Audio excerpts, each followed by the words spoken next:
అంటే ఏ ఏ ప్రాంతాల్లో ఎక్కువగా ఈ వీటి ఫలితం ఉండొచ్చు ఈసారి. మనం భౌగోళికంగా తీసుకుంటేనండి, ఇప్పుడు ఇందాక అన్నాను కదా నేను, వచ్చే సంవత్సరంలో పోనీ ఇలా ఈ భూకంపాలు కానీ యుద్ధాలు కానీ ఇటువంటివన్నీ కూడా ఎక్కువ మనకి యూరప్ అటు సైడే ఎక్కువ కనపడతాయి. Afghanistan, Baluchistan, Europe, America, Russia, European countries అన్ని అటు పక్కన ఎక్కువగా ఇవి అంటే భూకంపాలనే కాదు, కొంచెం న్యాచురల్ డిజాస్టర్స్ కానీ ఆల్మోస్ట్ యుద్ధం దాకా వెళ్ళేవి కానీ జరుగుతాయి. అలాగే ఆ దేశాల్లో ఒక మైనర్, ఇప్పుడు వీళ్ళందరి దగ్గర ప్రపంచం ఏమైంది, అన్ని మేజర్ కంట్రీస్, కొన్ని కంట్రీస్లో న్యూక్లియర్ స్టాక్ పైల్ అంటారు. అంటే ఈ అణ్వస్త్రాలని విపరీతంగా పెట్టుకున్నారు, వాళ్ళు నిల్వ చేసి పెట్టుకున్నారు. ఇప్పటి నుంచో కూడా మనకి పాకిస్తాను, చైనా, ఫ్రాన్స్, జర్మనీ ఇవన్నీ కూడా ఈ దేశాలు, అమెరికా కానీ రష్యా కానీ ఎప్పటి నుంచో పైలప్ చేసి పెట్టుకునే చాలా దేశాలు అన్నమాట. అయితే ఈ సంవత్సరం నేను ఎప్పుడైతే చెప్తున్నానో మీకు ఫైర్ ఒకటి ఇవి సరిగా లేదంటున్నాను కదా, సో ఈ సంవత్సరం ఏంటంటే ఇలా పైలప్ చేసుకున్న వాటిల్లో ఎక్కడన్నా వాటి పొరపాటున న్యూక్లియర్ యాక్సిడెంట్స్ కూడా జరిగే ప్రమాదం ఉంది వాటి వల్ల. ఎక్కడో న్యూక్లియర్ పవర్ ప్లాంట్స్ ఉన్నాయి వాళ్ళకి అందరికీ కూడా. పవర్ ప్లాంట్స్లో కానీ వాళ్ళ పైలప్ చేసుకుని అంటే చాలా దాచుకున్నారు, ఎన్నో అణ్వస్త్రాలని దాచిపెట్టుకున్నారు అనమాట. వాటిల్లో పొరపాటున ఏదైనా యాక్సిడెంట్ జరిగి జన నష్టం జరుగుతుంది. దాంట్లో వచ్చే విషవాయువుల వల్ల ఏంటంటే నేచర్ అంతా డిస్టర్బ్ అవుతుంది, బాగా ఎంతో డిస్టర్బ్ అవుతుంది అనమాట. యాక్చువల్గా వచ్చే సంవత్సరం ఇటువంటివి అక్కడక్కడ భూమి మీద కొంచెం జరగచ్చు. డిస్టర్బ్ అవడంతో పాటు నేను చెప్తున్నాను, నెగిటివ్ ఎనర్జీ అనేది ఎక్కువ ఉంటుంది ఈ కాలంలో. టైం మనకి బాగాలేదంటే ప్లానెటరీ మూవ్మెంట్స్ వల్ల ఏమవుతుంది, బయట ఎనర్జీ లెవెల్స్ చాలా డిస్టర్బ్ అవుతాయి ఇప్పుడు. అందుకని ఏంటి, మన వాళ్ళందరూ ఎన్నో యజ్ఞాలు, యాగాలు చేస్తున్నారు. అండ్ ఎంతో మంది మహానుభావులు వాళ్ళ తపశక్తి అంతా ధారపోస్తున్నారు, నిత్యం దేవతార్చనలో ఉంటున్నారు. ఏంటి, ఈ ప్రపంచాన్ని కాపాడడానికి. ఆ మహానుభావులు ఎన్నింటినైనా వాళ్ళు ఈ భూమి మీద అనేక ప్రదేశాల్లో గురువులు ఉండి చాలా మంది బాహ్యంగా రాక వారు నిత్యం దేవతారాధనలో ఉంటూ ఈ సృష్టిని కాపాడడం కోసమే అన్నమాట. అందరూ చల్లగా ఉండాలి. ఇప్పుడు మనకు మామూలుగా మనకు తెలిసిన వాళ్ళు మన 10 మంది బాగుండాలని, మన ఇళ్లలో మనం చేసుకుంటే మనం బాగుండాలి, మన 10 మంది బాగుండాలనుకుంటాం. వీళ్ళందరూ ఏంటంటే ఈ ప్రపంచమే బాగుండాలి చల్లగాని, నిత్యం ప్రపంచంలో మనుషులందరూ బాగుండాలి, ప్రకృతి బాగుండాలి అని చెప్పి వారు ఎంతో వాళ్ళ తక్కువ శక్తి దారిపోస్తున్నారు.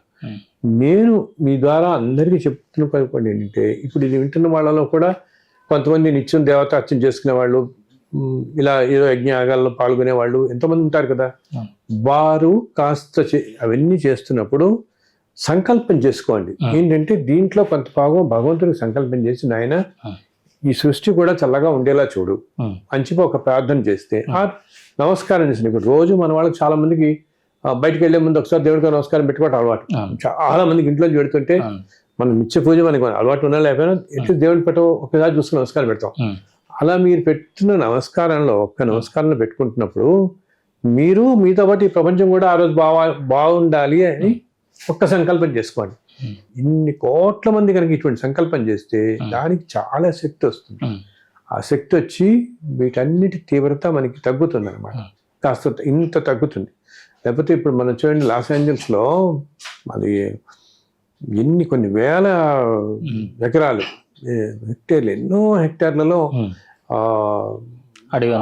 అడవి ప్రాంతం అంతా దహించుకుపోవడంతో ఏమైంది, అది అంత దహించుకుపోయినప్పుడు అదృష్టం కొద్ది ఏంటంటే మనుషులు ఎక్కువ మంది చనిపోవడం జరగలేదు, కానీ మనకి అదృష్టం కొద్దీ ఎన్నో రకాల జంతువులు ఉంటాయి పాపం, జంతుజాలాలు అవి ఎంతో ఎంతో ఎంతో ఏంటి ఎన్ని లక్షలు చనిపోయాయి అన్నమాట. ఈ కుందేళ్ళు, మన జింకలు, లేళ్ళు కానీ, పావురాలు కానీ, ఎన్ని నెమళ్ళు కానీ, పాములు, ఎన్నో అవి ఏంటంటే అవి పెట్టే ఆక్రోధన అనమాట. దానివల్ల ఎంతో నెగిటివిటీ వచ్చింది వరల్డ్లో. ఎక్కడ దాకానో ప్రవేశిస్తుంది అనమాట వాటి. ఇది ఆ వైబ్రేషన్స్ ఉంటాయి, మనం ఎంతో ట్రామాటిక్గా ఉంటాం. వాటి వైబ్రేషన్, ఆ రోదన, మోగ రోదన అంటాం. ఆ రోదన వల్ల వచ్చిన వైబ్రేషన్స్ వల్ల ఎంతో కాస్మిక్ డిస్టర్బెన్సెస్ అవుతున్నాయి. అవన్నీ కూడా, ఇటువంటివన్నీ కూడా తగ్గుతాయి అన్నమాట.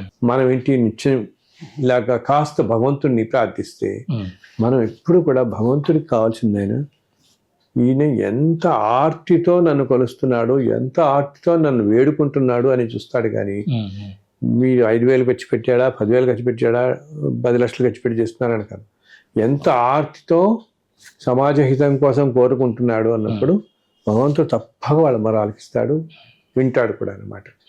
అలాగే మనం నమ్ముకున్న గురువులని ప్రార్థించండి, మనస్సులో ప్రార్థించండి గురువులని, ఆయన మమ్మల్ని మా చుట్టూ ఉన్న వారందరినీ కాపాడండి అని చెప్పి మనస్సులో ప్రార్థించినా చాలు, అది వాళ్ళకి చేరుతుంది.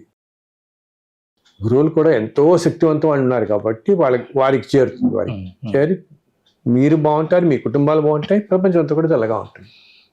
మన దేశానికి అత్యంత శక్తిని అందించేది హిమాలయాలే కదా గురుగారు.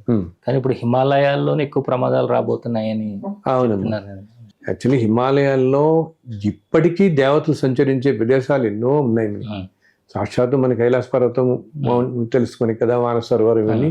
ఇవే కాకుండా హిమాలయాల లోపల ఎంతో దివ్యమైన గుహలు ఉన్నాయి, నిత్యం దేవతలు సంచరించేవి, సిద్ధులు సంచరించేవి, యోగులు సంచరించేవి, మహానుభావ పురుషులు సంచరించే ప్రదేశాలు కూడా ఉన్నాయన్నమాట. అయితే ఏంటంటే కాలం అనేది ఇంత కష్టతరంగా ఉన్నప్పుడు దేవతలు కానీ, సిద్ధులు కానీ, యోగులు కానీ వారు వీటి తీవ్రత తగ్గించడానికి చేస్తారే కానీ కాలంలో జరగాల్సింది జరగక మానదు. మనం భారత రామాయణ కాలాల్లో కూడా చూసాం. సాక్షాత్తు కృష్ణావతారం టైంలోనూ, రామావతారం టైంలోనూ ఎంతో మంది రాక్షసులు ఉండటం, ఎంతో అన్యాయాలు జరగటం, ఎన్నో దుర్మార్గాలు జరగటం ఎన్నో చూసాం అప్పుడు కూడా కొన్ని కదా, సాక్షాత్ భగవంతుడు ఉన్నప్పుడే. సో ఇప్పుడు కూడా మనకి ఆ ప్రదేశాలన్నీ చాలా శక్తివంతమైనవి, నిత్యం అందరూ సంచరించేవి. అయినా ప్రస్తుత కాలం అనేది ఇలా ఉంది కాబట్టి కాల గమనం అనేది అలా వెళ్ళిపోతూ ఉంటుంది. అసలు కాలపురుషుడు అంటేనే భగవంతుడు కదా. మనం అది అలా వెళుతున్నప్పుడు, ఇన్ని జరుగుతున్నప్పుడు మనం ఆ దేవతలు కొలవటం వల్ల కాస్త ఆ తీవ్రత తగ్గుతుంది అనమాట. ఇప్పుడు మనకి భూకంపం అని అనుకున్నాం, ఒక 5 పాయింట్ స్కేల్లో వచ్చిందంటే చాలా ఎక్కువ అవుతుంది, 5, 6 వాటిల్లో వచ్చిందంటే చాలా ఎక్కువ అవుతుంది. దాని బదులు కొంచెం తీవ్రతతోనూ ఒక 4 దగ్గరే ఆగిపోవటం. ఎందుకంటే అలా నేను ఈ మధ్య చూస్తున్నాను, మనకి కిందసారి ఢిల్లీలో వచ్చింది భూకంపం. ఢిల్లీలో భూకంపం వచ్చినప్పుడు అసలు సిటీ మధ్యలోనే అనమాట, ఢిల్లీ మధ్యలో వచ్చింది భూకంపం. అది హిమాలయాల్లో తపస్సు చేసుకుంటున్న ఒక మహానుభావుడు ఆయన సంకల్పంతోనే ఆ తీవ్రతని ఇలా తగ్గించాడు. కేవలం వాళ్ళు ఉన్న ప్రదేశం నుంచే ఒక్కసారి సంకల్పం మాత్రంలోనే ఆ తీవ్రత అంతా తగ్గుతుంది. ఒకసారి ఏంటి భూకంపాలు అన్నప్పుడు కూడా ఇదంతా ఎనర్జీ అనమాట. ఆ ఎనర్జీ రిలీజ్ అయ్యి పైకి వస్తుంది. పైకి వచ్చి చేసేటప్పటికి మొత్తం ఆ కదలిక వల్ల ఎనర్జీ అదే మెజర్ చేస్తాం మనం, రిక్టర్ స్కేల్ మీద మెజర్ చేస్తారు కదా వీళ్ళు. సో ఆ తీవ్రతను కూడా ఆ మహానుభావుడు సంకల్ప దిశ తగ్గించాడు. అలా ఇప్పుడు మన భూమి మీద అనేక ప్రదేశాల్లో అటువంటి ఎంతో శక్తి సంపన్నమైనటువంటి గురువులు ఉన్నారు. నేను ఎప్పుడు చెప్తున్నట్టు ఇంతకుముందు కాలంలో ఏంటంటే బాహ్యంగా రావటం కుదిరేది, ఇప్పుడు బాహ్యంగా రాకుండా గుప్తంగా ఉంటూ ఈ మానవాళికి శ్రేయస్సు కోసం చేస్తున్నారు. వాళ్ళు తప్పకుండా చేస్తున్నారు. సో వారి వల్ల మరీ తీవ్రత కలగకుండా ఉంటుంది మనకి ప్రపంచానికి అన్నమాట.